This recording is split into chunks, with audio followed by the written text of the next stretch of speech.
Halo,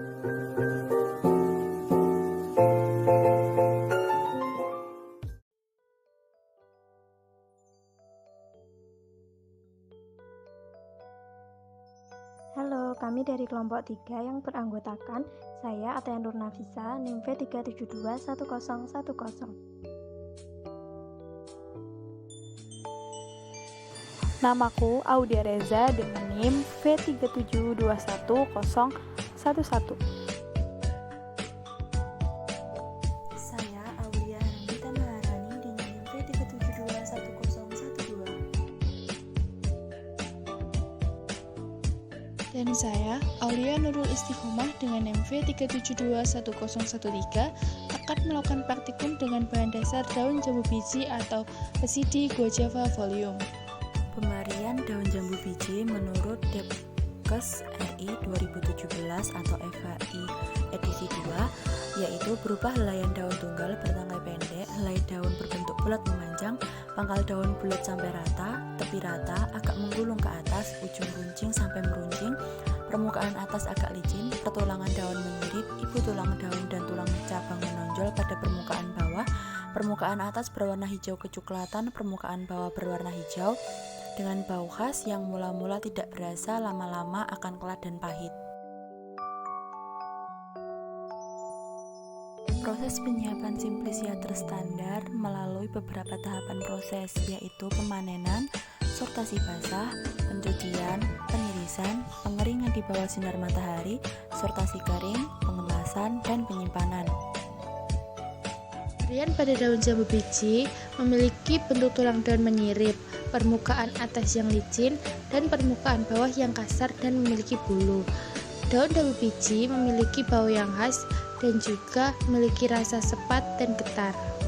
Proses pemanenan daun jambu biji, dipilih daun jambu biji yang masih muda dan segar, berumur 6-7 bulan, dan terletak di percabangan tersier. Dipanen, daun jambu biji kemudian disortasi basah untuk memisahkan kotoran-kotoran atau bahan asing lain dari tumbuhan sebelum pencucian. Proses penyortiran pertama ini bertujuan untuk memisahkan bahan yang busuk atau bahan yang muda dan yang tua, serta untuk mengurangi jumlah pengotor yang ikut terbawa dalam bahan.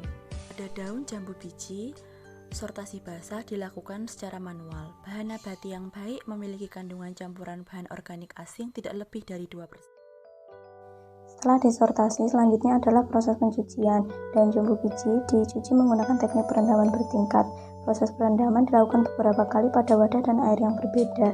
Pada rendaman pertama, air cuciannya mengandung paling banyak kotoran.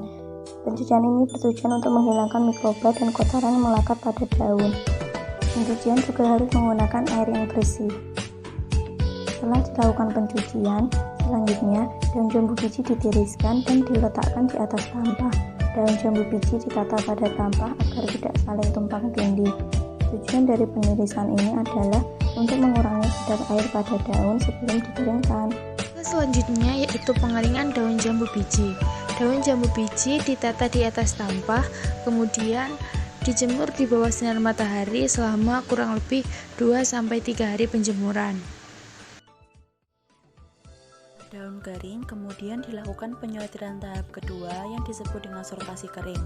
Sortasi kering ini dilakukan untuk memisahkan benda-benda asing seperti bagian-bagian tanaman yang tidak diinginkan dan pengotor lain yang masih ada atau tertinggal pada Simplicia kering. Proses sortasi kering ini dilakukan pada Simplicia kering daun jambu secara manual.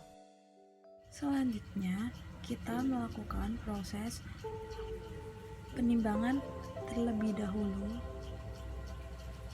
Kita timbang Simplicia daun jambu biji.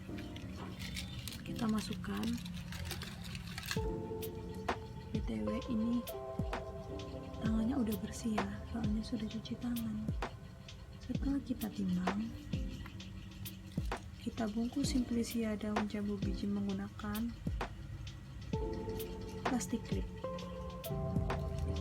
Setelah itu, kita melakukan proses pengemasan dengan menggunakan plastik klip. Lalu kita masukkan Simplicia daun jambu biji ke dalam plastik klip. lalu kita tata agar rapi. Setelah itu kita tutup klipnya.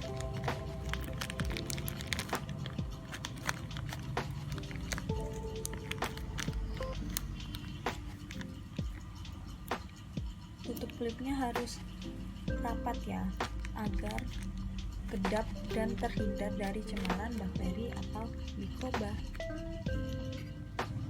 Proses selanjutnya kita melakukan proses pelabelan atau pemberian label. Ini kita kasih label, harus kita tempel labelnya di sini. Begini ya. Label ini harus berisi nama bahan atau nama simplisia yang digunakan, nama bagian bahan yang digunakan, tanggal pengemasan, kode produksi, neto atau berat bersih, metode penyimpanan, serta nama atau alamat penghasil atau pabrik. Proses selanjutnya kita melakukan proses penyimpanan. Simplisia disimpan di dalam gudang khusus yang terhindar dari cemaran bakteri atau mikroba dan memiliki suhu yang kurang dari 30 derajat.